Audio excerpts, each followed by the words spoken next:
রুটি সবজি ছাড়া যদি নতুন ধরনের কিছু খেতে ইচ্ছা করে, যে রেসিপিটা রান্নাঘরে থাকা উপকরণ দিয়ে সহজে তৈরিও করা হয়ে যাবে, দেখতেও একটু আলাদা হবে আর খেতেও একটু আলাদা হবে, তখন এই রেসিপিটা একবার ট্রাই করে দেখতে পারো।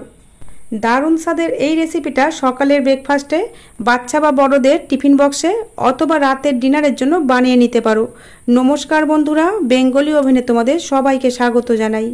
আজকে টিফিন রেসিপিগুলো আমি বানাবো আটা দিয়ে। তার জন্য একটা বাটির মাপ করে নিয়েছি 2 বাটি আটা। আটাগুলো একটা বড় বাটির মধ্যে নিয়ে নিয়েছি। এর মধ্যে দিয়ে দিলাম স্বাদ মতো লবণ আর দিচ্ছি 1 চা চামচ মতো জোয়ান। জোয়ানগুলোকে দুটো হাতের তালুতে একটু ঘষে দিলাম। আর দিচ্ছি 1 চা চামচ মতো রান্নার তেল। এই রান্নার তেলের পরিবর্তে বাটার বা ঘিও দেওয়া যাবে। এখন সমস্ত উপকরণগুলো আটার সাথে খুব ভালোভাবে মিশিয়ে নিতে হবে। আটার সাথে সমস্ত উপকরণ ভালোভাবে মেশানো হয়ে গেলে অল্প অল্প করে নর্মাল জল অ্যাড করে আমরা রুটি বা পরোটার জন্য যেভাবে ডো তৈরি করি ঠিক সেভাবে একটা ডো তৈরি করে নিয়েছি। আর ডোটা হবে মিডিয়াম সফট ডো। এখন ডোটাকে ঢাকা দিয়ে 5 থেকে 7 মিনিটের জন্য রেস্টে রাখতে হবে। এই সময়ের মধ্যে আমরা এর ভিতরে যে পুরটা দেব সেটা বানিয়ে নেব। তার জন্য ওভেনে একটা প্যান বসিয়ে প্যানের মধ্যে 1 চামচ তেল দিয়ে তেলটা যখন গরম হয়ে গেছে এর মধ্যে দিয়ে দিলাম 1/2 চা চামচ গোটা জিরে।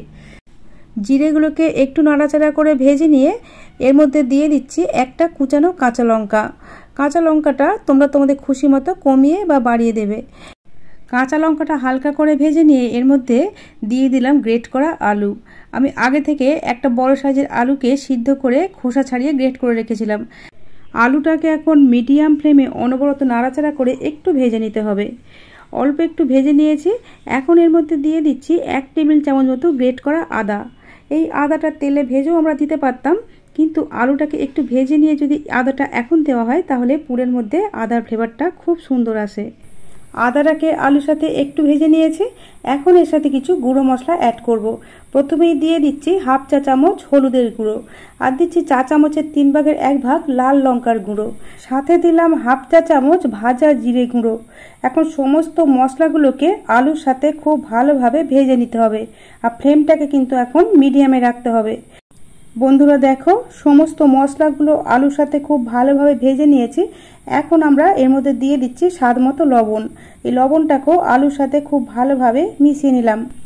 লবণটা ভালোভাবে মেশানো হয়ে গেলে আলুটাকে প্যানের এক সাইডে সরিয়ে দিয়ে এর মধ্যে 1 চামচ মতো তেল দিয়েছি। তেলের পরিমাণটা একটু বেশি পড়ে গিয়েছিল, তাই আমি তেলটা একটু তুলে নিলাম। আর এই তেলটার মধ্যে দিয়ে দিলাম কিছুটা কুচানো কারি পাতা। কারি পাতাগুলো তেলের মধ্যে একটু ভেজে নিয়ে এর মধ্যে দিয়ে দিলাম 2 টেবিল চামচ ভাজা চীনাবাদাম। কারি পাতা আর বাদামগুলো আলুর সাথে খুব ভালোভাবে মিশিয়ে নিতে হবে। বাদামগুলোকে একটু ভেঙে ভেঙেও নিতে পারো। সব শেষে দিয়ে দিলাম অল্প একটু গরম মশলা গুঁড়ো। আর হাতের কাছে কারি পাতা না থাকলে নামানোর আগে একটু ধনেপাতা কুচানো দিয়ে দিলেই হবে।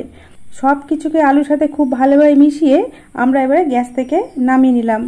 এদিকে আমরা যে ডোটা মেখে রেখেছিলাম 5 মিনিট হয়ে গেছে। এই 5 মিনিট পরে ঢাকাটা খুলে ডোটাকে আরও একবার মেখে নিয়ে এবার এর থেকে নিজের পছন্দের সাইজে লেচি কেটে নিতে হবে।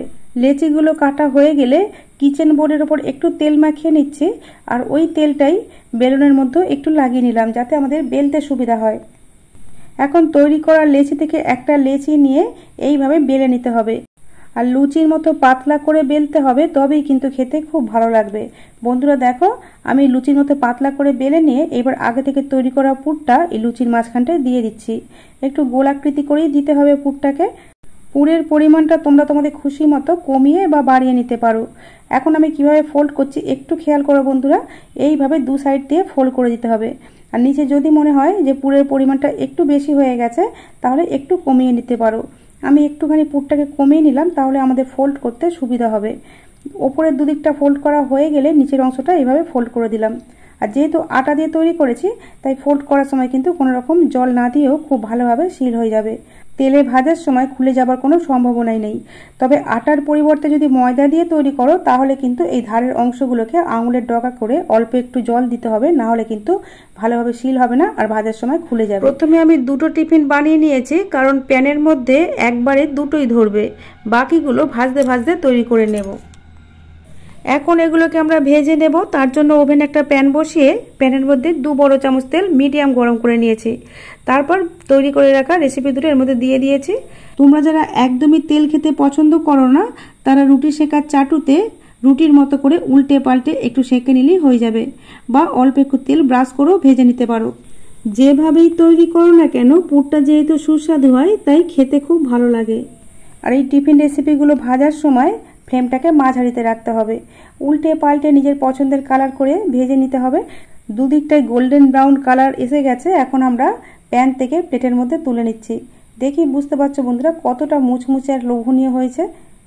যেহেতু টিফিন রেসিপিগুলো আটা দিয়ে তৈরি করা তাই ভাজার সময় তেল কিন্তু খুব কম পরিমাণে টানবে।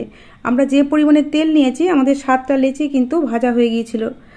দ্বিতীয় ব্যাচটা ভাজা হচ্ছে ততক্ষণ তোমাদের কাছ থেকে দেখিয়ে দিই প্রথম ব্যাচের টিফিনগুলো ঠিক কতটা মুচমুচে আর লোভনীয় হয়েছে। বন্ধুরা দেখো দ্বিতীয় ব্যাচটাও কিন্তু ভাজা হয়ে গেছে। এগুলোকেও আমরা প্যান থেকে প্লেটের মধ্যে তুলে নিচ্ছি। আর কত সুন্দরভাবে ফুলেছে দেখি বুঝতে পারছো বন্ধুরা। এগুলো তৈরি করাও যেমন সহজ আর খেতেও কিন্তু অনেক বেশি সুস্বাদু। বাকিগুলো আমি পরে ভেজে নেব, ততক্ষণ তোমাদের দেখিয়ে দিই এই টিফিন রেসিপিগুলোর ভিতরটা ঠিক কেমন হয়েছে। আমি আমার চ্যানেলে এই রকমই সহজভাবে তৈরি নতুন নতুন রেসিপির ভিডিও আপলোড করে থাকি। এই রকম রেসিপির ভিডিওর আপডেট সবার আগে পাওয়ার জন্য ইউটিউব থেকে দেখলে চ্যানেলটা সাবস্ক্রাইব করার, আর এফবি পেজ থেকে দেখলে পেজটাকে ফলো করে নেওয়ার অনুরোধ রইল। বন্ধুরা আজ তাহলে এই পর্যন্তই। তোমাদের সাথে আবার আমার দেখা হবে নতুন কোনো রেসিপির সাথে। তোমরা ভালো থেকো, সুস্থ থেকো, সাবধানে থেকো।